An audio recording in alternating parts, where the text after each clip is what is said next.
अरे दुनिया वालों से पूछो कि नवरात्र में कन्या भोज क्यों कराते हो।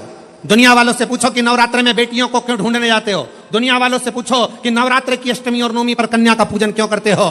क्योंकि दुनिया वालों को यह मालूम पड़ना चाहिए कि देवी भागवत में लिखा है, एक कन्या एक बेटी जब किसी के घर में मुख झूठा करती है, एक बेटी एक कन्या जब किसी के घर में भोजन करती है तो उसके भंडारे कभी खाली नहीं रहते। इसलिए कन्या पूजन किया जाता है, इसलिए बेटी का पूजन किया जाता है।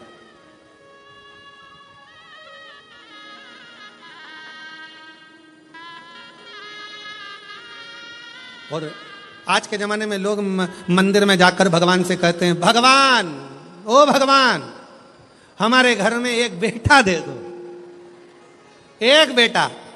और बाजू में खड़ी हुई लक्ष्मी जी नारायण जी से बाजू में खसक के बोलती है, कितना मूर्ख है, बेटा मांग रहा है। और रोज मंदिर में आकर कहती लक्ष्मी दे दो। और बहू को चाहिए क्या, जम के बोलो बेटा।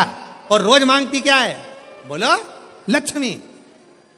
तो एक काम कर, बेटा दे दो, लक्ष्मी मत देना, लक्ष्मी मत देना। अब अपन भी देखें कि बेटे से काम चल जाए क्या। और मालूम पड़े बेटा हो गया 32 साल का, मां के पूरे बाल सफेद उड़ गए, सफेद। उनसे पूछो काय का टेंशन, इसको कोई लक्ष्मी नहीं मिल रही है, इसकी शादी, इसको कोई मिल रही, इसकी शादी कर।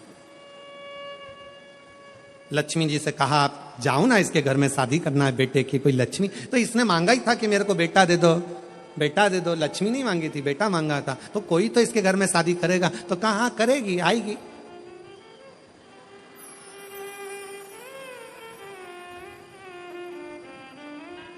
आएगी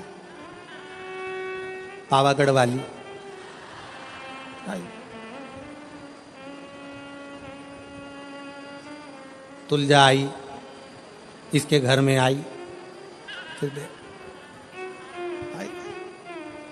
फिर सवेरे शाम सास रोज आरती गाएगी। अम्बे तू है जगदम्बे काली, जय दुर्गे सहादा वाली, तेरे ही गुण गाए भारती। हो मैया हम सब उतारे तेरी आरती। तेरे घर के सास ससुर पे बीड़ पड़ गई है भारी, पति देव पर ऐसे टूटे जैसे सिंह सवारी। अरियो बच्चों को धोने वाली, सुबह शाम चिल्लाने वाली, क्यों चिल्ला चूट करे। देखे फिर कहा ये रोती, अरे मांगा क्या था, अरे खुश होना है। जितने लोग शिव महापुराण की कथा को श्रवण कर रहे हो, तुम्हारे घर में बेटी ने जन्म लिया है तो खूब नगाड़े बजाकर खुश होना। अगला जन्म नहीं, अगला जन्म शिव के चरण में होगा, शंकर के चरण। छूट गए जन्म और मरण के प्रपंच से, छूट गए।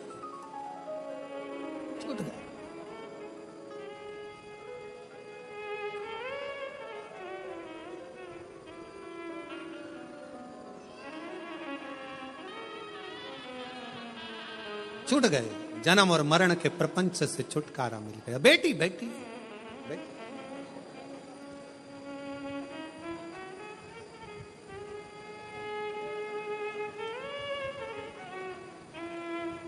शिव पुराण कर रही है, भगवान शंकर का चरित्र कर रहे हैं। कात्यायन ऋषि ने पूछा कि मुझे जन्म मरण के प्रपंच से छूटना है, क्या करा जाए। शंकर भगवान ने कहा, तुम्हारे घर में अगर बेटी का जन्म होगा, तुम जन्म और मृत्यु के प्रपंच से छूट जाओगे। स्कंद पुराण का नागर खंड कहता है, कात्यायन ऋषि ने मां पार्वती जी से कहा, अब कुछ भी हो, मेरे घर में अगर बेटी का जन्म हो तो निवेदन है मां दुर्गा, हे मां आद्यशक्ति, हे मां भवानी, हे मां पार्वती, आप मेरे घर में बेटी के रूप में जन्म लो। और कात्यायन ऋषि के घर में मां कात्यायनी के रूप में जन्म हो गया। कात्यायनी, बोल कात्यायनी माता की।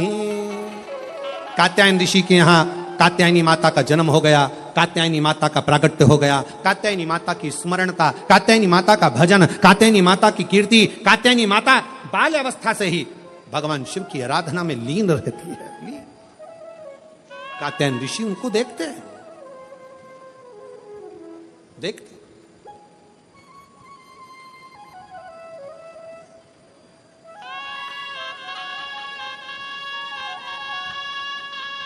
और जब कहते हैं महिषासुर का वध करने वाली भी वही कात्यायनी है, वही कन्याओं को ढूंढा जाएगा। कन्याओं को ढूंढ रहे हैं, देवी जी आ रही है, देवी जी आ रही है, तिलक लगाएंगे, उनको खाना खिलाएंगे, खीर पूरी खिलाएंगे और उनको तिलक करके चुनरी ओढ़ाएंगे, पैसा देंगे। और कन्या तुम्हारे घर में पैदा हो जाए तो मुंह उतार कर बैठ जाते हो। जरा विचार करना, नवरात्रे में कन्या को भोजन कराने से पहले संकल्प लेना कि मेरे घर में भी एक बेटी होना जरूरी है। नवरात्रे में कन्या पूजन करने से पहले संकल्प लेना, हे देवी मैया हमारे घर में भी एक बेटी जरूर देना, एक बेटी का जन्म हमारे घर में जरूर देना। तो यह कथा क्या गलत कह रही है? अब तुम्हें कोई गलत बात लगी क्या इसमें? फिर भी लोगों ने कह दिया जिनके यहाँ बेटी नहीं हो तो उनके लड़की ना देवे। निवेदन, जिसके घर में बेटी होती है उसके घर में अगर कोई माता पिता अपनी बेटी की शादी करते हैं, जब उसकी बेटी विदा होती है तब माँ को मालूम पड़ता है कि बेटी का दर्द क्या होता है। जब तुमसे कोई दहेज मांगेगा तब मालूम पड़ेगा कि दहेज देना कैसा होता है। सामने वाले से तो कह दिया 50 बाराती आएंगे, अच्छे से खिलाना, डिनर सेट देना, ये सेट देना, वो सेट देना। जब तुमसे कोई मांगेगा तब मालूम पड़ेगा कि बेटी का देने का दर्द क्या होता है। जब तुम किसी की बेटी को, अगर थोड़ा सा तुम्हारी बेटी को दुख होगा तो तुम्हारे घर में जो बेटी है, बहू है, तुम जान पाओगे कि मेरी घर में भी किसी की बेटी रहती है। अगर मैं अपनी बेटी को सुखी देखना चाहती हूं तो पहले मैं अपने घर की बहू को सुखी रखूंगी, तब मेरी बेटी सुखी रहेगी। हम सुधरेंगे, बोलो जम के बोलो रे जरा, हम सुधरेंगे। इतने धीरे बोलोगे तो कभी नहीं सुधरेगा, जरा दम से तो बोलो, हम सुधरेंगे युग सुधरेगा। हम बदलेंगे कब सुधरोगे? बस फिर तो युग सुधरा है, अपने को क्या टेंशन। हम सुधरें बस। हम हमारे घर में एक नियम बना लें कि मैं अपनी बहू को अच्छे से रखूंगी, तो ये मेरा विश्वास कहता है मेरी बेटी कहीं पर भी रहे उसकी सास अच्छे से रखेगी, ये पक्का। उसकी सास भी अच्छे से रखेगी। एक माता पिता से पूछो कि बेटी का दर्द क्या होता है। कोख में पाल पोस कर बड़ा करा, और वो बेटी ब्याह करने के बाद अगर दुखी हो जाए तो माँ बाप से पूछना कि उसका दिल कितना रोता है।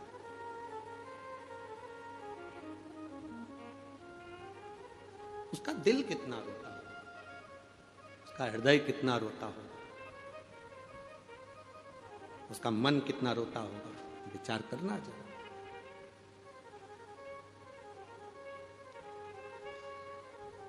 शिव कथा कह रही है, भगवान शंकर का संवाद करा है।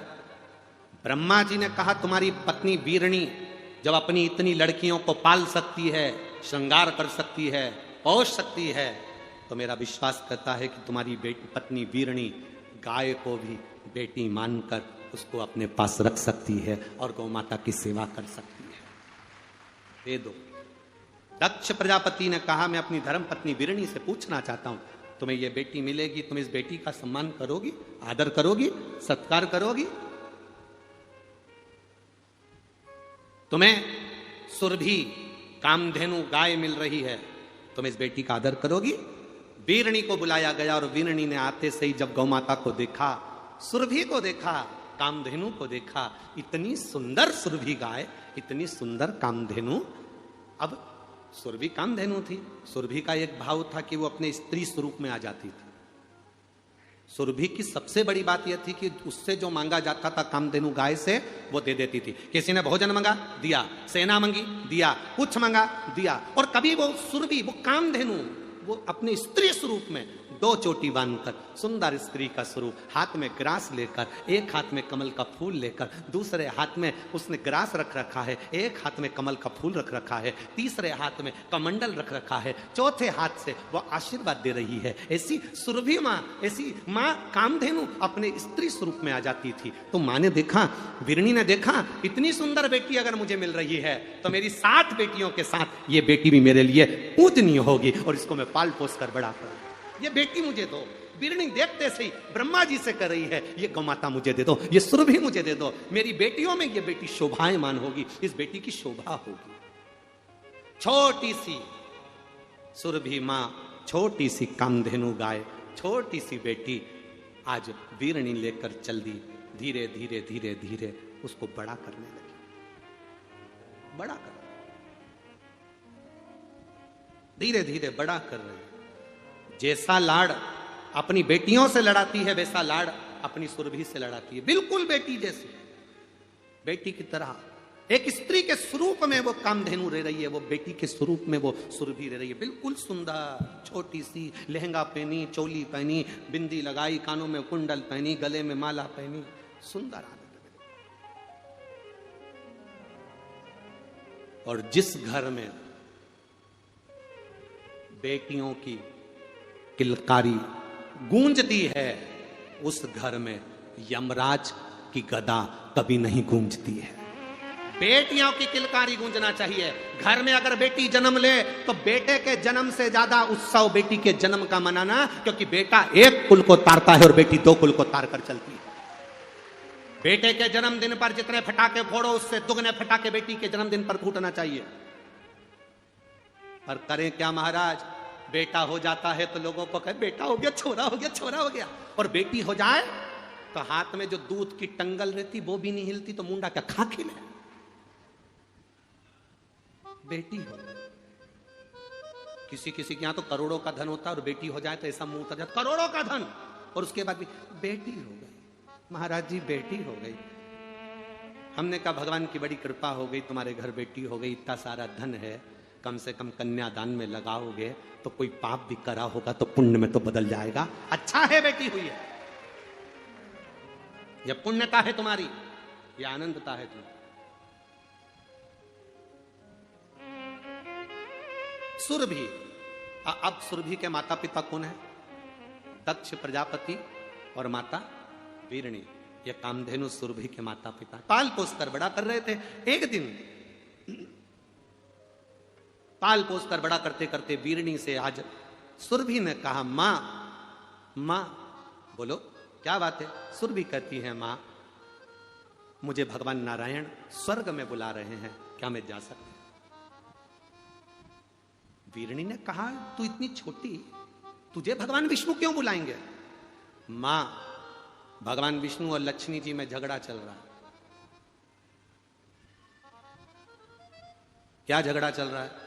लक्ष्मी जी कह रही हैं मैं सर्वश्रेष्ठ हूं, नारायण कह रहे हैं तू सर्वश्रेष्ठ नहीं। अब दोनों में झगड़ा चल रहा है, तो भगवान विष्णु ने मुझे बुलाया है। क्यों बुलाया है? लक्ष्मी को बहुत अहंकार आ गया है मां, उसके अहंकार को कम करने के लिए नारायण मुझे बुला रहे हैं। तू जाकर क्या करेगी बेटी? सुरभि कहती है मां, कामधेनु कहती है मां मुझे जाना पड़ेगा क्योंकि नारायण बुला रहे हैं। मां वीरणी ने कहा ठीक है जा, और वीरणी अपनी बेटी सुरभि को, कामधेनु को स्वर्ग भेज दी। जैसे स्वर्ग में कामधेनु गई, भगवान नारायण ने कहा कामधेनु, वीरणी हमें तीर्थ करने जाना है, अगर हम इस नारायण के स्वरूप में तीर्थ करने जाएंगे तो लोग हमें देखकर पूजने लग जाएंगे, इसलिए हम तुम्हारे शरीर में बैठकर तीर्थ करेंगे।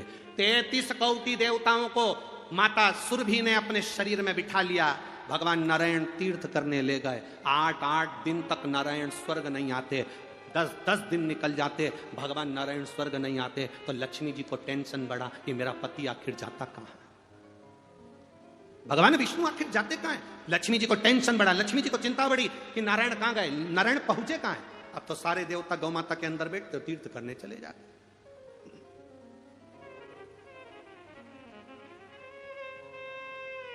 तीर्थ करने चल गया। अब वो तो अलमस्त होकर, आनंदित होकर चले तीर्थ करने के लिए।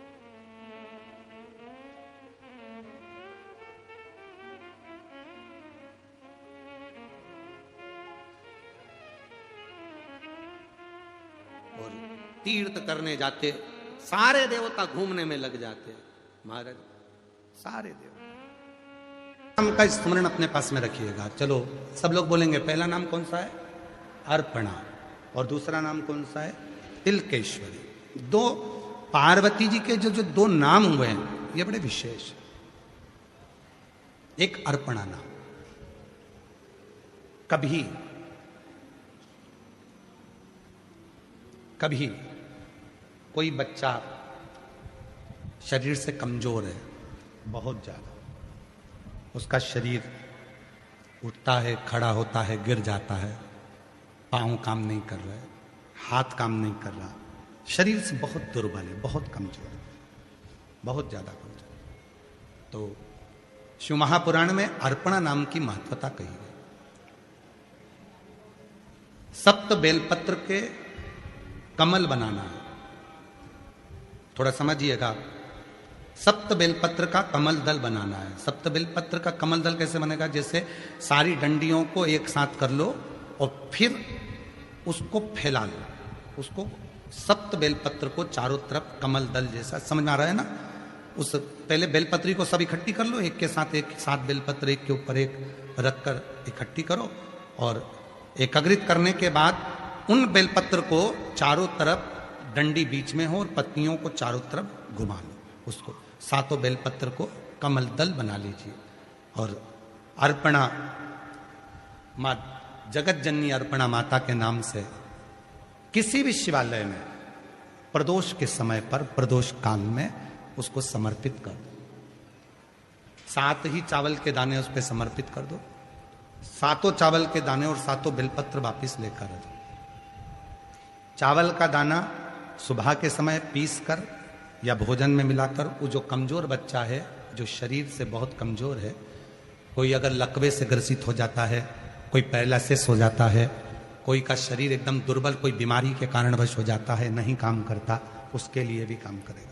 चावल का दाना सुबह सुबह पीस कर खिला दो, एक दाना, या फिर भोजन में मिलाकर खिला दो। बेलपत्र की पत्ती भले सूख जाए, उसको रखकर बारीक पीस कर उसको नरम कर कर या तो भोजन में मिलाकर खिला दो, ऐसे ही खा ले तो ऐसे ही खिला दो। 7 दिन का नियम पूरा पूरा करिए, आपको खुद मालूम पड़ेगा कि 9वें दिन से उसके शरीर में एक ऊर्जा आने लगेगी और वो धीरे धीरे अपने शरीर पर स्थिर होगा। अर्पणा,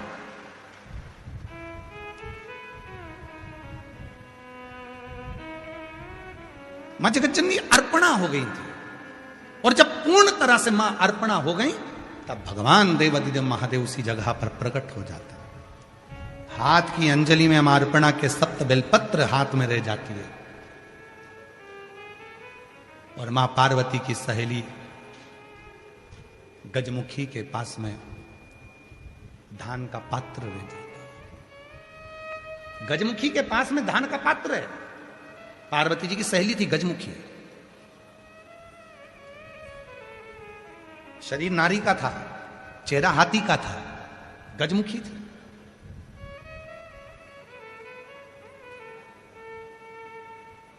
गजमुखी के पास में पात्र है, उसमें धान है, धान हाथ में रह गया। 7 बेलपत्र मां जगत जननी जगदम्बा के हाथ में रह गई और शिव प्रकट हो गए। अर्पणा, क्या चाहती हो? आपके लिए यह शरीर ऐसा हो गया, इस शरीर को शुद्ध कर दीजिए। शिव जी ने तुरंत मां जगत जननी को दर्शन देकर, और जो शरीर पूर्ण कमजोर था, दुर्बल था, काला था, शरीर बहुत बहुत हड्डी का ढांचा हो गया था, मेरे शंकर